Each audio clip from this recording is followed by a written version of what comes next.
Bonjour à tous et bienvenue dans cette vidéo de SVT Facile consacrée au programme de premier enseignement de spécialité et au chapitre Les enzymes des biomolécules aux propriétés catalytiques. Ici, vous avez une photographie en microscopie de grains d'amidon au sein d'une cellule végétale. Ces grains sont colorés au Lugol, à l'eau iodée. Ils apparaissent donc violet, brun, sombre. Ces grains d'amidon sont des formes de stockage donc glucidique de glucose. Et vous savez que pour donner du glucose à partir d'amidon, on a besoin d'une enzyme qu'on appelle l'amylase.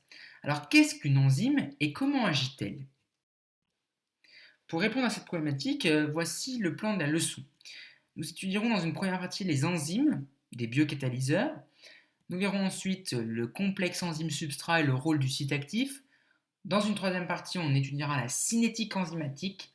Et puis on terminera ce chapitre par les enzymes et la spécialisation cellulaire. Alors pour commencer, en quoi les enzymes sont-elles indispensables à la réalisation des réactions biochimiques? Les enzymes, des biocatalyseurs. Les enzymes sont des protéines, ce sont des molécules biologiques dont la production résulte d'une expression de l'information génétique. Dans des conditions compatibles avec la vie, ces enzymes sont indispensables pour accélérer les réactions biochimiques. Comme tous les catalyseurs, une enzyme retrouve son état initial en fin de réaction. En l'occurrence ici on parle de biocatalyseurs parce que ce sont des catalyseurs du vivant. Comment une enzyme remplit-elle son rôle de biocatalyseur justement? Le complexe enzyme-substrat et le rôle du site actif. La catalyse enzymatique nécessite la formation d'un complexe transitoire entre l'enzyme et son substrat. À la fin de la réaction, l'enzyme va libérer le produit ou les produits de la réaction et donc on va retrouver cette enzyme sous sa forme initiale, sous son état initial. Les enzymes, ce sont des protéines dont la forme tridimensionnelle ménage un site actif qui permet, par complémentarité spatiale, la fixation temporaire du substrat et la réalisation de la réaction catalysée. De plus, une enzyme est doublement spécifique. En effet, elle ne peut catalyser qu'un seul type de réaction sur un seul type de substrat.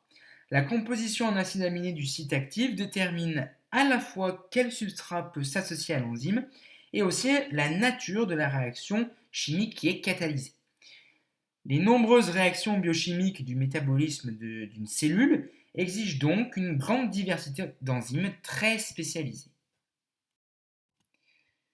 Comment étudier la vitesse d'une réaction enzymatique et comment déterminer les conditions optimales à sa réalisation? La cinétique enzymatique.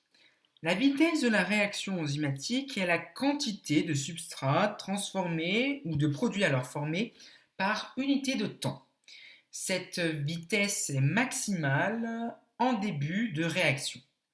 Elle dépend aussi de la probabilité de la rencontre ou alors de l'association entre l'enzyme et son substrat et donc de leur concentration. La vitesse de catalyse dépend aussi de facteurs externes comme la température par exemple. En quoi l'équipement enzymatique d'une cellule participe-t-il à sa spécialisation? Les enzymes et la spécialisation cellulaire. Les enzymes d'un organisme pluricellulaire sont spécialisées, c'est-à-dire qu'elles accomplissent des fonctions différentes. Ces fonctions sont conditionnées par la diversité et la quantité d'enzymes dont est équipée une cellule. L'équipement enzymatique d'une cellule est donc un marqueur de sa spécialisation. Pour finir, voici les mots à retenir de cette leçon. Catalyseur, c'est une molécule qui accélère la vitesse d'une transformation chimique sans intervenir dans le bilan de cette transformation. Cette molécule se retrouve intacte en fin de transformation. Le complexe enzyme-substrat, c'est un complexe qui s'établit entre l'enzyme et son substrat avant la réaction biochimique. Une enzyme, c'est une protéine qui catalyse une transformation chimique du métabolisme et qui joue ainsi un rôle de catalyseur biologique. Le site actif, c'est une zone de l'enzyme au niveau de laquelle le substrat se fixe et subit une transformation chimique. Merci pour votre attention et dites-vous bien que les SVT ce n'est pas si difficile. À très bientôt.